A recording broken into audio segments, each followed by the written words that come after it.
Assalamualaikum warahmatullahi wabarakatuh. Nama saya Auliani Puspita Anggraini, NPM 200101111023, Prodi Pendidikan Agama Islam, Institut Agama Islam Negeri Metro, semester 1 kelas E. Baik, di sini saya akan mereview jurnal tentang kaidah sintaksis. Yang pertama, definisi sintaksis. Sintaksis adalah cabang ilmu bahasa yang memfokuskan kajian tentang kalimat. Sintaksis juga sering disebut sebagai ilmu tata kalimat, ilmu yang lebih memfokuskan kajian pada kata, kelompok kata, klausa, dan kajian yang berkaitan dengan jenis-jenis kalimat. Jenis-jenis kalimat tersebut meliputi kalimat tunggal, kalimat majemuk, kalimat aktif, kalimat pasif, kalimat transitif, dan kalimat intransitif. Ada beberapa pendapat atau pandangan yang telah dikemukakan para ahli berkaitan dengan definisi kata sintaksis tersebut. Dengan demikian, secara etimologi, kata sintaksis berarti menempatkan, sementara Peda mengatakan bahwa kata sintaksis diserap dari bahasa Belanda, yaitu dari bahasa sintaks. Namun, secara lebih luas, kata sintaksis dalam bahasa Indonesia diterjemahkan sebagai ilmu tentang seni merangkai kalimat sesuai kaidah-kaidah bahasa Indonesia yang benar. Para ahli bahasa menerjemahkan kata sintaksis dengan beraneka ragam. Masing-masing ahli tidak memiliki kesamaan pandangan dalam mendefinisikan kata sintaksis tersebut. Mereka menerjemahkan menurut sudut pandang masing-masing. Hal ini sebagaimana yang dapat dilihat sebagai berikut. Yang pertama, sintaksis adalah ilmu bahasa yang menyelidiki semua hubungan antar kata dan antar kelompok kata atau frasa dalam satuan dasar, yaitu kalimat, menurut Verhaar.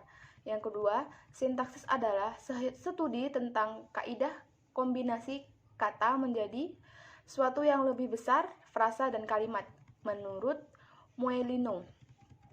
Yang ketiga, sintaksis adalah cabang ilmu bahasa yang membicarakan seluk-beluk wacana, kalimat, klausa, dan frasa berbeda dengan morfologi yang membicarakan seluk-beluk kata atau morfem. Berdasarkan beberapa rumusan tersebut, dapat disimpulkan bahwa ilmu sintaksis adalah ilmu yang berkaitan dengan kajian kata, frasa, klausa, dan kalimat. B. Fungsi sintaksis dalam kalimat. Tiap kata atau frasa dalam kalimat mempunyai fungsi yang mengkaitkan dengan kata atau frasa yang lain yang ada dalam kalimat tersebut. Fungsi itu bersifat sintaksis, yaitu berkaitan dengan urutan kata atau frasa dalam kalimat. Fungsi sintaksis utama bahasa adalah subjek, predikat, objek, pelengkap, dan keterangan, serta subjek. Fungsi subjek. Pada umumnya, subjek berupa nomina atau klausa. Subjek terletak di sebelah kiri predikat, yaitu jika unsur subjek panjang dibandingkan dengan unsur predikat, subjek sering diletakkan di akhir kalimat. Subjek pada kalimat imperatif adalah dua atau orang perjamaan dan biasanya tidak hadir. Subjek pada kalimat aktif transitif akan menjadi pelengkap bila kalimat itu dipasifkan. Yang kedua, fungsi predikat. Predikat merupakan konstituen pokok yang disertai konstituen objek di sebelah kiri ada dan jika ada konstituen objek pelengkap atau keterangan wajib di sebelah kanan. Predikat kalimat biasanya berupa frasa verbal atau frasa adjektifal pada kalimat yang berpola SP. Predikat dapat pula berfungsi frasa nominal, frasa preposisional di samping frasa atau verbal dan frasa adjektifal. Yang ketiga, fungsi objek. Objek adalah konstituen yang kehadirannya dituntut oleh predikat yang berupa verbal transitif pada kalimat aktif. Letaknya selalu setelah langsung predikat. Dengan demikian, objek dapat dikenal dengan memperhatikan jenis predikat yang dilengkapinya dan ciri khas objek itu sendiri. Objek biasanya berupa nomina atau frasa nominal. Jika objek tergolong nomina, frasa nominal tidak bernyawa, nomina objek itu dapat diganti dengan prominanya. Yang kelima, fungsi keterangan. Keterangan merupakan fungsi sintaksis yang paling mudah berpindah letaknya. Pada umumnya, kehadiran keterangan dalam kalimat bersifat mana suka. Yang ketiga, frasa. Frasa atau frasa adalah sebuah makna linguistik. Lebih tepatnya, frasa merupakan satuan linguistik yang lebih besar dari kata dan lebih kecil dari klausa dan kalimat. Frasa adalah kumpulan kata non-predikatif. Artinya, frasa tidak memiliki predikat dalam strukturnya. Itu yang membedakan frasa dari kalimat dan klausa. Ciri-ciri frasa antara lain, yang pertama, frasa memiliki beberapa ciri yang dapat diketahui, yaitu terbentuk atas dua kata atau lebih dalam pembentukannya, menduduki fungsi gramatikal dalam kalimat, mengandung suatu kesatuan makna gramatikal, dan yang terakhir, bersifat non-predikatif. Jenis-jenis frasa. Frasa berdasarkan jenis atau kelas kata. Yang pertama, frasa nomina. Frasa nomina adalah kelompok kata benda yang dibentuk dengan memperluas sebuah kata benda. Frasa nomina dapat dibedakan menjadi tiga, yaitu frasa nomina modikatif yang mewatasi, yang kedua frasa nomina koordinatif tidak saling menerangkan, dan yang ketiga adalah frasa nomina aposif. Yang kedua, frasa verbal. Frasa verbal adalah kelompok kata yang terbentuk dari kata-kata kerja. Kelompok kata ini terbagi menjadi tiga macam, yaitu frasa verbal modikatif, frasa verbal koordinatif, dan frasa verbal aposif. Yang selanjutnya, frasa adjektiva. Frasa adjektiva ialah kelompok kata yang dibentuk oleh kata sifat atau keadaan sebagai inti diterangkan dengan menambahkan kata lain yang berfungsi menerangkan, seperti agak, dapat, harus, lebih, paling, dan sangat. Kelompok kata ini terdiri dari tiga jenis, yaitu frasa adjektiva modikatif, frasa adjektiva koordinatif, serta frasa adjektiva aposif. Frasa yang selanjutnya adalah frasa adverbal. Frasa adverbal ialah kelompok kata yang dibentuk dengan keterangan kata sifat. Frasa ini bersifat modikatif. Yang selanjutnya, frasa pronominal. Frasa pronominal ialah frasa yang dibentuk dengan kata ganti. Frasa pronominal ini terdiri atas tiga, yaitu frasa modikatif, frasa koordinatif. Yang selanjutnya, frasa numerila. Frasa numerila ialah kelompok kata yang dibentuk dengan kata bilangan. Frasa interrogatif koordinatif ialah frasa yang berintikan pada kata tanya. Yang selanjutnya, frasa demonstrasif koordinatif ialah frasa yang dibentuk oleh dua kata yang tidak saling menerangkan.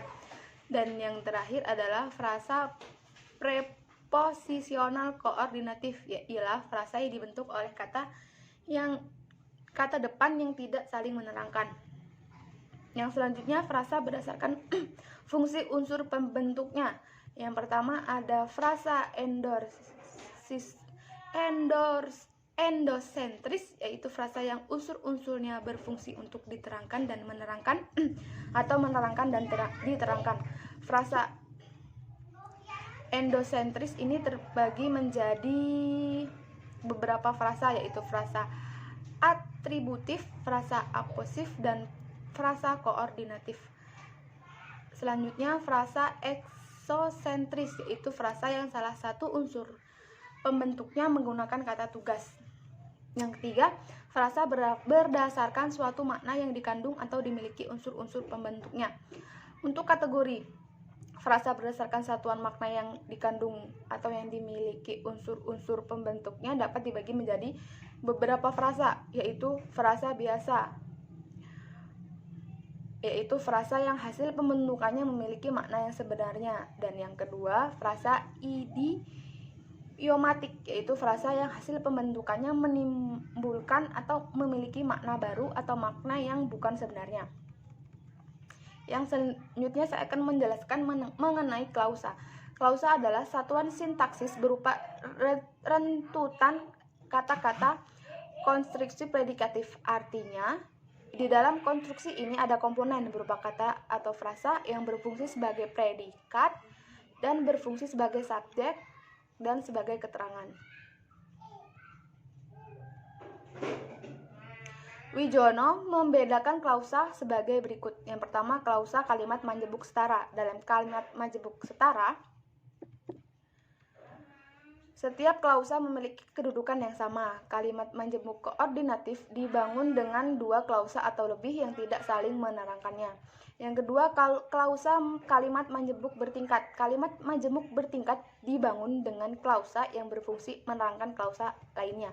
Yang ketiga, klausa gabungan kalimat majemuk setara dan kalimat majemuk bertingkat. Klausa gabungan kalimat majemuk setara dan bertingkat terdiri atas 3 klausa atau lebih. Berdasarkan strukturnya dapat dibedakan adanya klausa bebas dan klausa terikat. Yang terakhir, saya akan menjelaskan tentang kalimat. Kalimat adalah satuan bahasa terkecil yang mengungkapkan pikiran yang utuh, baik dengan cara lisan maupun tulisan. Kalimat adalah satuan bahasa terkecil yang merupakan satuan pikiran. Manaf lebih menjelaskan dengan membedakan kalimat menjadi bahasa lisan dan bahasa tertulis. Dalam bahasa lisan, kalimat adalah satuan bahasa yang mempunyai ciri-ciri sebagian berikut. Yang pertama, satuan bahasa yang berbentuk atas gabungan kata dengan kata, gabungan kata dengan frasa atau gabungan frasa dengan frasa, yang minimal berupa sebuah klausa bebas yang minimal mengandung satu objek dan predikat, baik unsur fungsi atau eksplisit maupun implisit. Yang kedua, satuan bahasa yang didahului oleh suatu kesenyapan awal, diselingi atau tidak diselingi oleh kesenyapan antara, dan diakhiri dengan kesenyapan akhir yang berupa intonasi final, yaitu intonasi berita, tanya, intonasi perintah, intonasi kagum. Jenis-jenis kalimat. Yang pertama, jenis-jenis kalimat berdasarkan bentuknya itu ada kalimat tunggal. Yang kedua ada kalimat majemuk. Kalimat majemuk ini terdiri dari dua, yaitu kalimat majemuk setara dan kalimat majemuk bertingkat. Yang selanjutnya jenis-jenis kalimat berdasarkan isi. Yang pertama yaitu kalimat berita, yang kedua kalimat tanya, dan ketiga kalimat perintah, dan yang terakhir kalimat seruan. Sedangkan jenis-jenis kalimat berdasarkan pengucapannya dibagi menjadi dua, yaitu kalimat langsung dan kalimat tidak langsung. Jenis kalimat berdasarkan subjeknya ada kalimat aktif. Kalimat aktif adalah yang unsur subjeknya melakukan tindakan. Adapun ciri-ciri yang dapat dikenali dari kalimat aktif yaitu memiliki imbuhan me atau ber, dan memiliki pola kalimat SPO atau SPOK. Yang kedua, kalimat pasif adalah kalimat yang unsur subjeknya diberikan suatu tindakan atau pekerjaan. Imbuhan yang biasanya terdapat dalam kalimat ini yaitu di, ter, kean, atau terkan.